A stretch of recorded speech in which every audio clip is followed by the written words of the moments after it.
Overlanding's become a bit of a buzzword in recent years, and maybe you've heard the term thrown about, but you're not sure what it is or how to get started. So hopefully this will help you with that.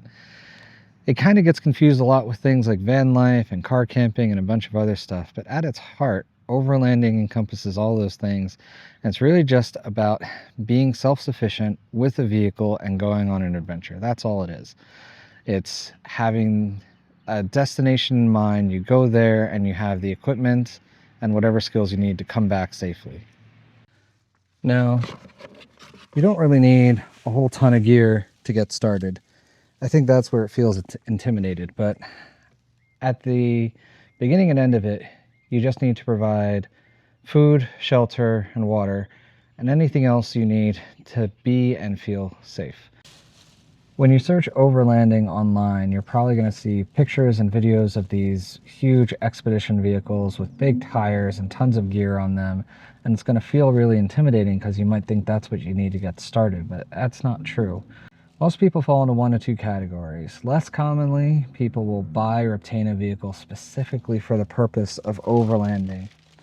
But more commonly, the way we did it too, is you use what you have and you just get the minimum you need for your first trip or two and you just get started. And that's what we did. We're a family of 5. We had this 23 Yukon XL Denali, and we thought it would be a great platform for us to get started with our camping and overlanding journey. Now, it's got a couple of great things going for it. 3 rows, so I'm in the 3rd row, and we still have a full SUV-sized trunk behind it. So lots of room to put our gear and for everybody to sit comfortably. It's got a diesel engine, so great fuel economy. We don't really have range anxiety, worrying about getting there and coming back and everything. So you may have a really great platform to get started, depending on what your first trips you have in mind are. And I think that's probably the more important thing, is start small and start easy. You know, you don't have to go for the Instagram amazingness of getting miles off grid down rocky, boulder-ridden trails that involve technical driving to get to this cliff on the edge of a river overlooking a savanna with the moon rising behind it, or something like that. All you need to get started, and where you should start, is an easy campsite. You know, state campgrounds, or even national park campgrounds, or maybe some very early dispersed camping. And I think that's a great place to start, because that way you can build up your confidence and build up your skill to get into those more challenging and more technical trips. So what gear do you actually need to get started? You don't need big complicated drawer systems, but you should cover the basics: shelter, food, water, safety, communications. And those are basically what you're going to need for your first trip. Now, shelter doesn't have to be complicated, like rooftop tents or anything like that. A mattress or some blankets in the back of your car if you have enough room, or a simple ground tent. It doesn't have to be from REI or, you know, any of the big name stores. You can go to Costco or Target and get a simple ground tent, and that'll be enough shelter for your first couple of trips. Make sure you have comfortable places to sleep for you and for whoever's going with you. So not just a sleeping bag. A sleeping bag on rocks, even if they're underneath the tent, is never comfortable. So a sleeping pad can work, or just bring an extra quilt and throw it underneath your sleeping bag. You'll find you're a lot more comfortable sleeping that way. Once you have shelter taken care of, food is the next thing you should always think about. It doesn't have to be elaborate propane tank camping setups. You can start off with granola bars and beef jerky if that's what you want to do, and that is great for a night out in nature. You know, you don't need to have elaborate 5-course meals. As you work up and do more trips, you can build up to those things. You can carry things like an electric kettle to boil water for things like cup of noodles or freeze-dried camp food. You can bring a propane stove and a gas tank, or even run it off of those little 1-gallon disposable tanks. And then that way you can cook actual food while you're out there, or heat up actual food. And you're just starting to slowly build up how much fun and how comfortable you get to be on these camping trips. Water is always something I feel like people tend to underestimate. You want to carry plenty of water for everybody in your party.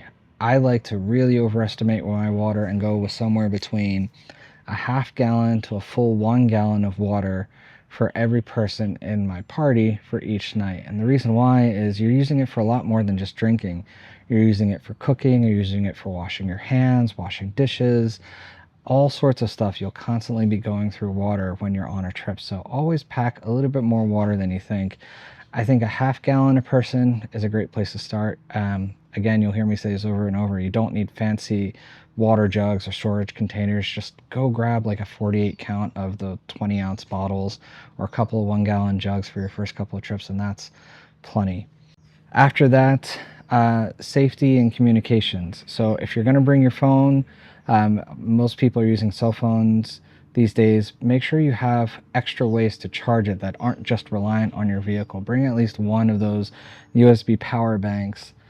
So that way, if you need to charge your device or your vehicle's main battery goes down and you don't have a way to charge your phone, you still have a way to charge your phone.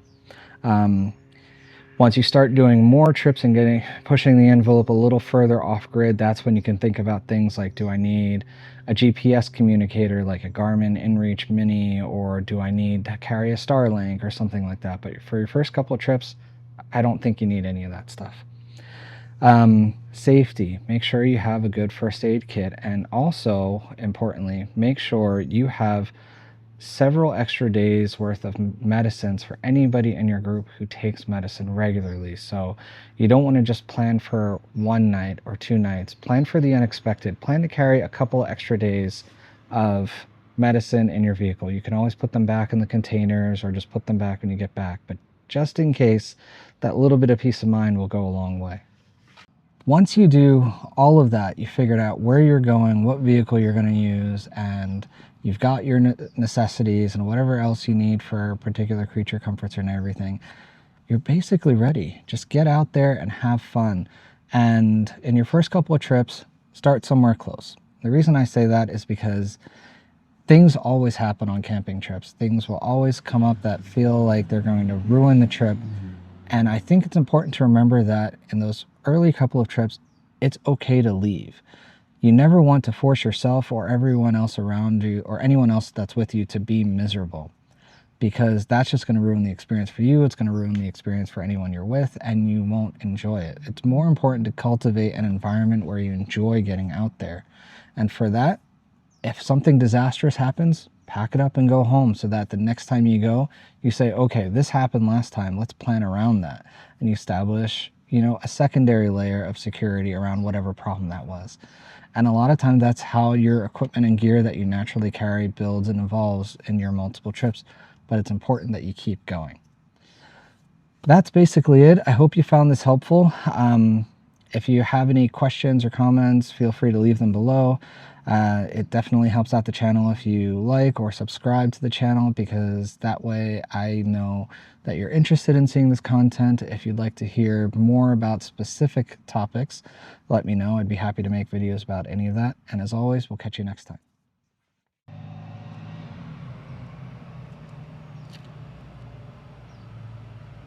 Between school buses and an old Volkswagen Beetle going through the neighborhood, I am never going to get any recording done.